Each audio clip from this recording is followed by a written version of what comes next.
और इसी बीच ओमान तट पर शिप पर हमले से संकट बढ़ गया है। ओमान तट पर रिसाव से दूर तक फैला तेल, 2000 वर्ग किलोमीटर तक तेल की परत फैल गई है। तेल रिसाव पर अल जजीरा की रिपोर्ट है। हालांकि ये रशिया का टैंकर बताया जा रहा है और यह भी बताया जा रहा है कि इसका युद्ध से कोई लेना देना नहीं है, लेकिन इसके बावजूद ये जो है 2000 किलोमीटर तक अगर इसका तेल फैल रहा है तो ये बहुत 2000 वर्ग किलोमीटर बहुत होता है। और तेल की देखिए ये परत साफ दिखाई दे रही है। हमारे विजुअल्स में भी आप देख सकते हैं कि कैसे पानी का जो नीला पानी है उसके ऊपर आपको एक तेल की परत दिखाई देगी। ये अल जजीरा ने रिपोर्ट किया है। अब तेल की जंग क्या समंदर में संकट बन गई है? ओमान तट पर एक रिसाव हो रहा है, केशम तट पर रिसाव हो रहा है। अब ये दो तस्वीरें हमने आपको दिखाई, लेकिन हॉर्मुज की जंग के तेल रिसाव से संकट। ओमान तट पर ऑयल टैंकर से भारी तेल रिसाव हो रहा है। रूस के crude oil tanker Suez max पर हमले के बाद ये रिसाव हो रहा है। 2000 वर्ग किलोमीटर तक फैली तेल की परत, 40 किलोमीटर तक तेल रिसाव फैलने की आशंका है। केशम तट पर मिनोन टैंकर से तेल का रिसाव हो रहा है। 300 वर्ग किलोमीटर तक तेल समंदर और तट पर फैल चुका है। और ऐसे ही रहा तो कई अरब देशों का जो डिसैलिनेशन प्लांट है उसको अफेक्ट करेगा, जिसमें पानी के साथ अगर तेल जाएगा तो। इसी बीच दक्षिण लेबनान में इजराइल का ग्राउंड ऑपरेशन। मेइज अल जबल में रिहायशी इलाकों में विस्फोट हुआ है। विस्फोट हुआ नहीं है, विस्फोट किया गया है। इजराइल की सेना ने यह विस्फोट किया है। आईडीएफ टैंकों ने भीषण फायरिंग की है। हिजबुल्लाह के बेस तबाह करने का दावा।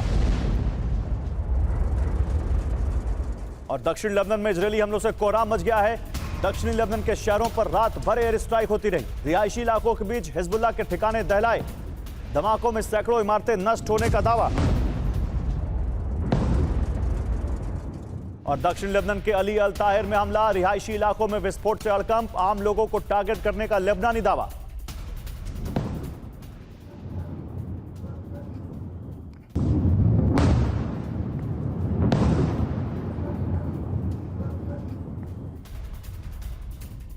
और लेबनान में इजरायली हमलों से भड़का ईरान। इजरायल को तुरंत हमले रोकने की चेतावनी दी गई है। यूएन सुरक्षा परिषद को बताया नाकाम।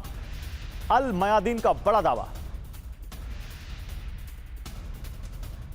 लेकिन मैं प्रोफेसर राजन कुमार आपके पास आऊं जी, मुझे ये बताइए, इसका कोई मतलब है, कोई सिग्निफिकेंस है? जब ईरान और अमेरिका ही अपनी अदावत नहीं मिटा पाए, जब उन्हीं के हमले नहीं रुके, जब उन्होंने ही हॉर्मुज नहीं खोला, जब उन्होंने ही आपस में समझौता नहीं किया, तो इस बात को कौन मानेगा कि इजरायल लेबनान पर हमले क्यों कर रहा है?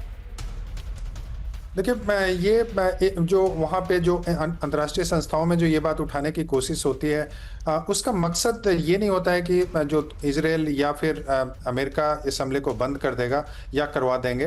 इसका मकसद यह होता है कि लोगों को एक तरह से मैसेज देना कि इजरायल किस ढंग से वहाँ पे कार्रवाई कर रहा है। एक पॉलिटिकल कम्युनिकेशन होता है कि ईरान इसके लिए जिम्मेदार नहीं है, अगर संधि नहीं हो पा रही है तो उसके लिए इजरायल जिम्मेदार है। तो एक पॉलिटिकल मैसेजिंग होता है जो दूसरे देशों को भेजने की कोशिश करता है स्टेट इन मल्टीलैटरल ऑर्गेनाइजेशन। लेकिन आपने सही बोला कि अभी यूएन में या कहीं भी उठाएं तो उनकी क्षमता नहीं है, क्योंकि जो यूनाइटेड नेशन सिक्योरिटी काउंसिल का सबसे प्रमुख सदस्य है अमेरिका, वही तो हमले कर रहा है। उसको जब यूनाइटेड नेशन खुद नहीं रोक पा रहे हैं तो दूसरे को क्या कर सकते हैं? तो वैसे में यूएन अभी कंप्लीटली इनफेक्टिव बॉडी बन गई है। अभी यूएन का इस स्टेज में है कि रिफॉर्म भी मुश्किल लगता है। तो वैसे में यूएन कुछ नहीं कर सकता, ये बिल्कुल सच है। अगर रोकना होगा तो जो दूसरे ग्लोबल साउथ के कंट्री हैं उनको एक साथ आना पड़ेगा, लेकिन वो भी अमेरिका से खुद डील करने के लिए अलग से तैयार हैं। अभी जो चीन के जो राष्ट्रपति हैं वो अमेरिका जाने वाले हैं, तो चीन भी दबाव नहीं दे सकता। भारत, रूस इत्यादि के अपने संबंध अमेरिका से अच्छे हैं, तो इसलिए उस पर कुल मिल के जो दबाव देने की कोशिश होनी चाहिए वह नहीं हो पा रही है। इसी कारण से सिंपल पोस्चरिंग है। ईरान अपनी पोस्चरिंग कर रहा है कि भाई देखो, मैं तो चाह रहा हूं कि हमले रुक जाए, लेकिन ये हमले रोक नहीं रहे। ये अमेरिका और इजरायल ने जो लगातार हमले कर रहे हैं। जी बिल्कुल, ये पॉलिटिकल पोस्चरिंग। ठीक है। इसी बीच देखिए एक और बड़ी खबर है। अमेरिका के नए क्राफ्ट कैरियर का एक्सेप्टेंस ट्रायल पूरा हो गया है। यूएसएस कैनेडी CVN-79 का सी ट्रायल खत्म। जल्द ही अमेरिकी सेना को सौंपा जाएगा यूएसएस कैनेडी। तो एक नया एयरक्राफ्ट कैरियर अमेरिका ने बना लिया है, देखिए, और ट्रायल भी पूरा हो गया है। अमेरिका का नया न्यूक्लियर पावर्ड कैरियर है यूएसएस कैनेडी।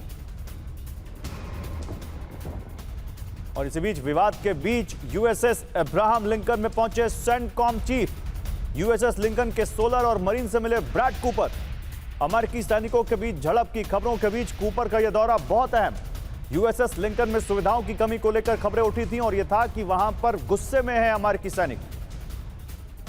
और यूएसएस लिंकन के अंदर हालात बदतर है, रिपोर्ट्स कह रही हैं। सोशल मीडिया पर यूएसएस लिंकन का वीडियो वायरल हो रहा है। बाथरूम के खराब हालात का वीडियो वायरल, अमेरिकी सेलर के वीडियो बनाने की खबरें। Hey, look.